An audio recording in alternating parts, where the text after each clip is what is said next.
Hi everyone, William here with the Grand Duke Dmitri 1917 diary series. I almost said entry there.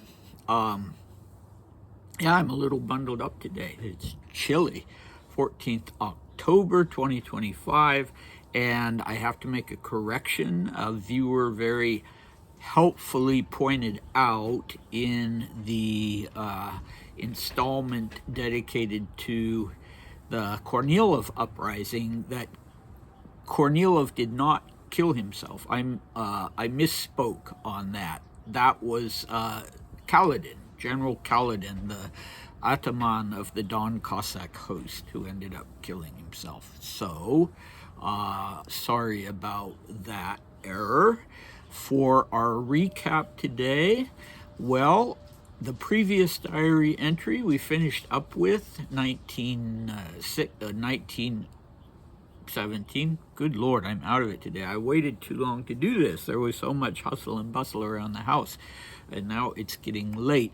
Yeah, so that was the 16th of September, and Dmitri talked about his birthday and how he'd gotten some gifts, some antique Persian things, and he became very sentimental about the Lamings because they had sent him birthday greetings that arrived on time, apparently. If other people sent him birthday greetings, they came later.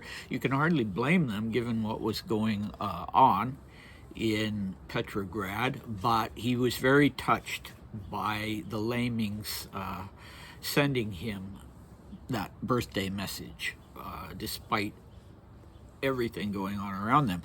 Okay, and then he mentioned Karoli and how she had gotten in touch with him and was sort of talking in what sounds like a conspiratorial vein, secrets, he says, and he's afraid of what she might not be saying, what she might be saying, I should say, in Petrograd. So that was where we finished up. Well, now, Dmitri being Dmitri, he doesn't do the diaries in a strictly chronological way. So, those of you who watched the videos for the 1921 diaries know that he did these long diary entries, and then he went back and did the day by day, and even that is a little muddled. That system isn't quite in place yet in this book 5 of 1917. But what we have today, anyway, without rambling further, is the 6th of September, which was a Wednesday. So we're jumping back 10 days to the 6th of September, which was his actual birthday. Although in that diary entry he doesn't mention it. It was definitely a fun day for him, and that's the real issue in this diary entry, that in the midst of the war, that not just Dmitri, but all of these people were just out having a good time on this particular day. So we'll be talking about that. So here we go with the text. 6 September, Wednesday, we had our first paper chase organized by Lady Marling and myself. I laid the trail. The public apparently enjoyed it. It's surprising that the local European population never thought of having one before. They say that last year the Imperial Club, under the chairmanship of Romero, arranged such hunts, but the courses were by and large without obstacles on level ground, whereas I laid my trail on terrain with ditches and a fairly challenging climb from one field to another. The local fields are terraced, descending from the mountains. The purpose of the terracing is to make the irrigation more even and less wasteful. The second such hunt took place on Tuesday, September 12th, but in a different direction. Astel laid the trail. The usual people were invited, the Swedish instructors from the Gendarmerie and Kadlubovsky, third secretary at the mission, who fancies himself a great athlete but rides disgustingly. He is the happy possessor of an extremely small physique in enormous heels with tiny hands that are always folded on his belly. When he rides, he sits on his balls and his ass is lifted off the saddle. Astel and Bird also participate, and sometimes McLean. Once we had Havard, the English vice consul in Tehran, who is married to a French woman. He rides tolerably well, but thinks he does so to perfection. He has a very high opinion of himself in general, and took great offense at I don't know who, because at the first hunt he fell when his horse stumbled. We rarely dine away from home. Twice I had dinner at Etter's, once with the Marlings and once alone. 3 times my host invited guests for dinner. And again, I have to say that although every individual day differs little from the previous one, time flies by unnoticed at an amazing rate. Weeks seem like days and months like weeks. And again I thank God for having led me to Tehran and letting me live in Gulhek. Where could one now find a better and more peaceful environment? ! Where indeed, I will add. So we have the introduction of several new people this time, and paper chase. So that's not something you hear a lot about nowadays, at least, outside of certain fairly exclusive circles, I would think.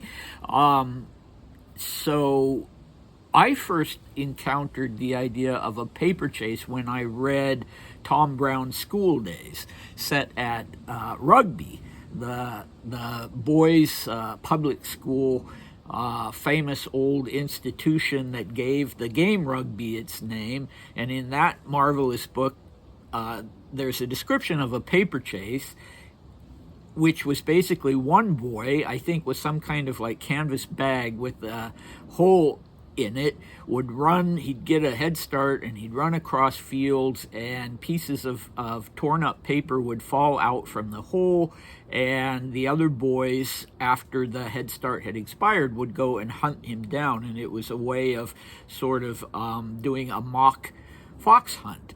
So I guess the other name for that is Hares and Hounds. And I thought that was a paper chase, so I was a little bewildered. What is Dmitri describing here? But I guess really what a paper chase is a kind of challenging trail laid for horses. Again, sort of a mock hunt.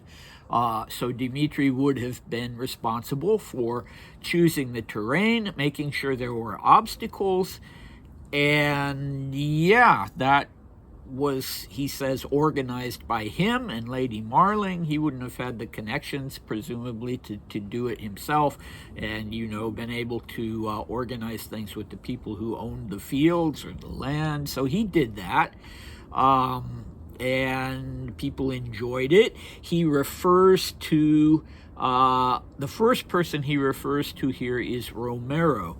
So this was Jose de Romero Duzmet, who was the Spanish minister in Tehran and the president of the Imperial Club. So the Imperial Club was a very venerable institution there. I think the building is still there. In Tehran. I don't know what it is now. You will find Dmitri spending a lot of time there, just like he was spending a lot of time at the yacht club previously. But I think the Imperial Club, women went there as well as men. There was, it was the big expatriates entertainment venue in Tehran. So let's see, Romero would stay in Tehran till 1919, and then he would leave for Bulgaria. So the people that Dmitri was getting to know in Tehran, by and large, were career diplomats. Anyway, going forward, so Astel was another one of these diplomats, Richard John Astel. He was Dmitri's age. I'm not quite sure what he did at the embassy, but again, a career diplomat.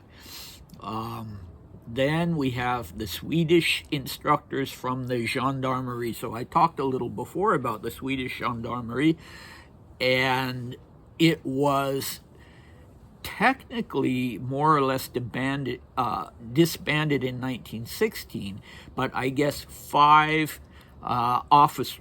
Swedish officers remained, and they were quote unquote instructors.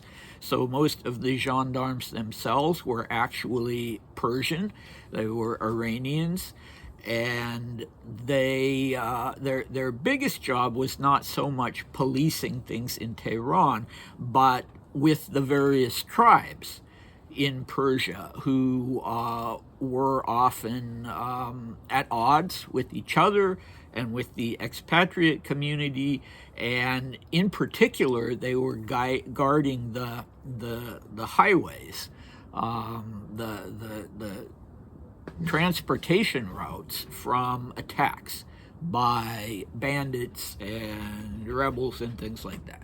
Okay, so Dmitri got to know those officers very well. They were well integrated with the rest of the European expatriate community. The next person he mentions is Kadlubovsky. I'm not sure if I've seen it spelled Katlubovsky, I think. I'm not sure if he spells it correctly, but that's how he spells it anyway. Kadlubovsky, of course, was Russian, not Swedish or British. He was the third secretary at the Russian mission in Tehran. And yeah, the next person, Bird, I don't know anything about, but then we have Havard.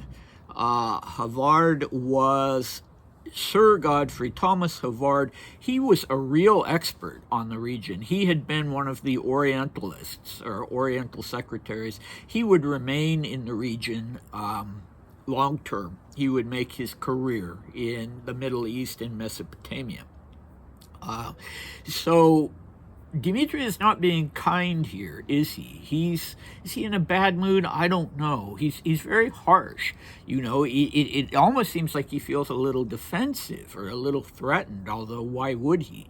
You know, when he's talking specifically about these men as riders, that Kadlubovsky, boy, he really takes the piss out of him, doesn't he? Excuse my French there. He apparently was a small man who wore high heels. I take that as what Dimitri's means, and then this sort of vulgar description of how he rides a horse. But Havard also comes in for criticism because he thinks that he rides to perfection. So Dmitri, of course, had been an Olympic equestrian, and apparently he was just very irritated, both by the way the way poor Kadlubovsky rode and the way Havard sort of thought that he was really the consummate writer. So yeah, Dmitri can be that way. You know, nowadays we would call it snark, right? He made people angry sometimes because he would be very critical, and he would present it in a very sarcastic way. And I think he and Maria both did that. I think that was something kind of defensive that came out of their childhood. But I don't really have time to go into why I think that, of course. But aside from saying that in their letters, they tended to do that. They tended to put other people down in these exact kind of ways. Who do we have next? Well, very importantly, the Etters. I believe he was a bachelor. Nikolai Sevyanovich Etter. He was from Finland, but like most at that time of the upper classes in Finland, he had a Swedish background and spoke Swedish. I have no idea what it's like there now, but and he had a brother named Alexander who was Alexander Sevastianovich, who was attached to Grand Duchess Maria Pavlovna the Elder. And in fact, the Etters had kind of an interesting role to play in, especially Alexander, in the fate of some of the Romanovs. Kirill and his wife and children, I think they were staying with the Etters. I know for sure that Count Vladimir Kleinmichel, my godmother's father, was, and that the Etters were distant cousins of his, and my godmother and her husband, and Philip and Sonia, would continue, as long as they were able, health-wise, to visit Finland every year and visit their Etter cousins there. But anyway, I don't know if Dmitri knew Alexander or not. He clearly got to know Nikolai in Tehran, and they didn't always get along together very well. But we'll come to that later.